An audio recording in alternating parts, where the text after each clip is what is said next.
Have you ever noticed how exhausting it is to try to be happy all the time?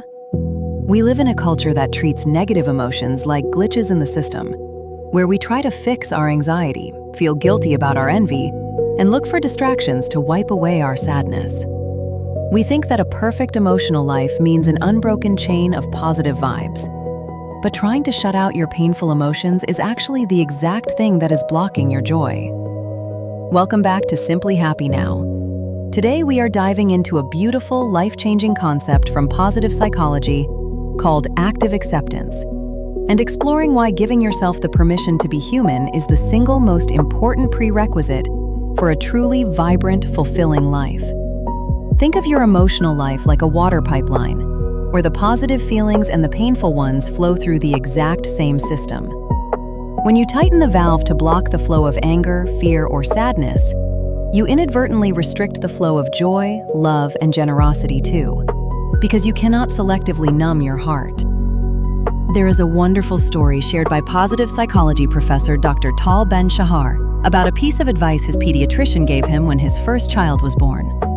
The doctor told him that over the next few months, he was going to experience a whole range of extreme emotions, including joy, awe, frustration, anger, and irritation, and assured him that this is completely normal. Sure enough, a month later, the professor noticed a strange feeling of envy rising up toward his newborn son because, for the first time, his wife's attention was completely focused on someone else. Just 5 minutes later, he would look at his son and feel the most intense, overwhelming love, which initially made him judge himself and wonder how his love could be real if he also felt envy. But then he remembered the doctor's words, realizing his feelings were natural and simply human. Because he chose to acknowledge and accept that envy rather than suppress it, the emotion naturally subsided and lost its grip. Furthermore, because his emotional pipeline stayed open, he was able to feel the love for his son even more intensely, completely free of guilt. When we refuse to accept our dark corners, they do not disappear, but rather they just go underground. In psychology, there is a famous concept called the white bear effect, which shows that if you tell someone not to think of a white bear is exactly what pops into their head.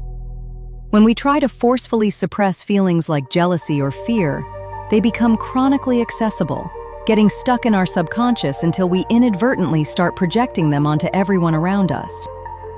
This is where a lot of people get tripped up, and it is a crucial distinction we really need to understand. Accepting an emotion does not mean resigning yourself to it, and there is a massive difference between passive resignation and active acceptance. Passive resignation is when you let the emotion control your actions, like telling yourself that because you feel unmotivated, you will just give up and stay in bed. Active acceptance, on the other hand, means acknowledging the feeling but choosing a noble behavior anyway, such as admitting that you do not feel like working today, giving yourself permission to feel that reluctance, and then choosing to take a step forward regardless.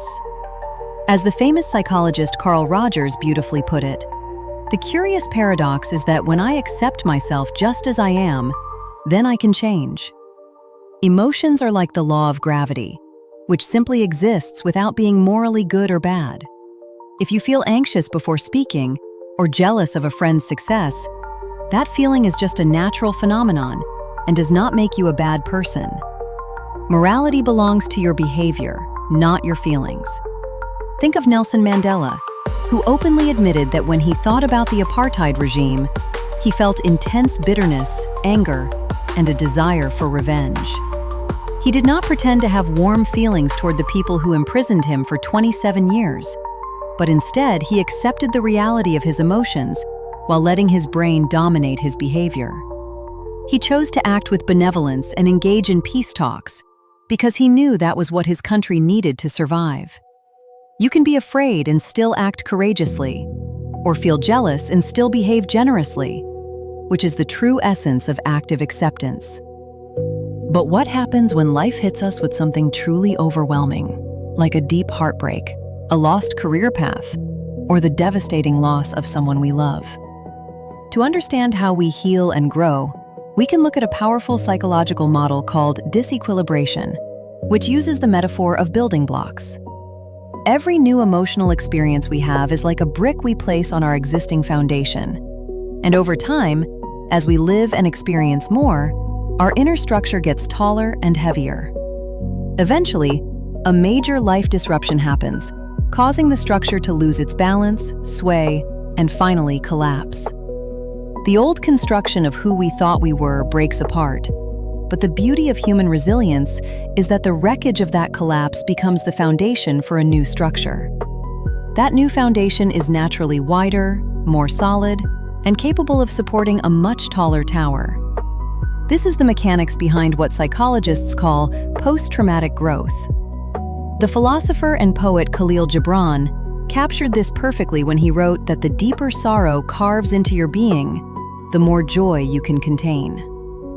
When we go through a period of healthy grieving, we have to walk through the stages of acceptance and allow ourselves what F. Scott Fitzgerald called the cheering luxury of tears.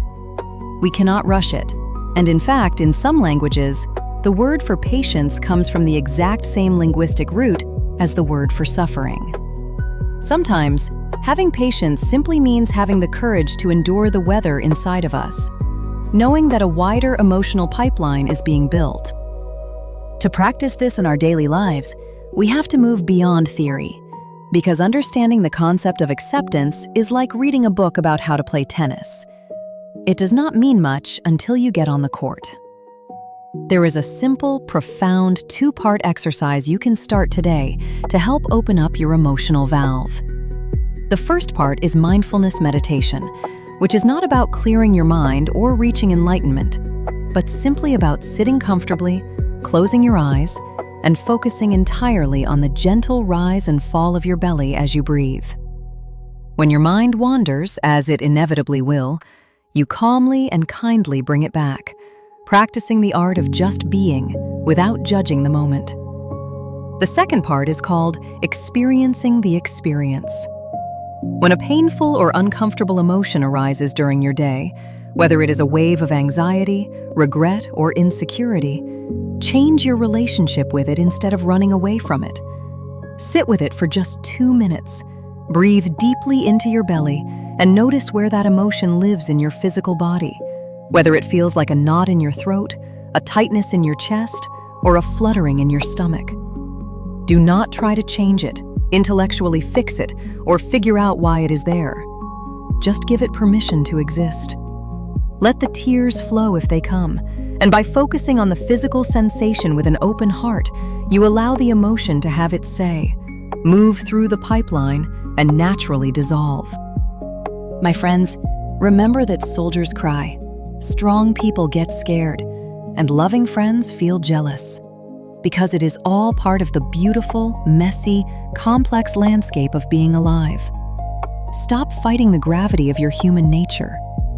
The next time a difficult emotion knocks on your door, take a deep breath, open the valve, and give yourself the permission to be human. Because you might just find that on the other side of that acceptance is the deepest joy you have ever felt. Thank you so much for spending this time with me today on Simply Happy Now. If this message resonated with your heart, please take a moment to like this video, subscribe to the channel, and share it with someone who might need a reminder to breathe through their own feelings today. Until next time, keep your pipeline open, be kind to yourself, and be simply happy now.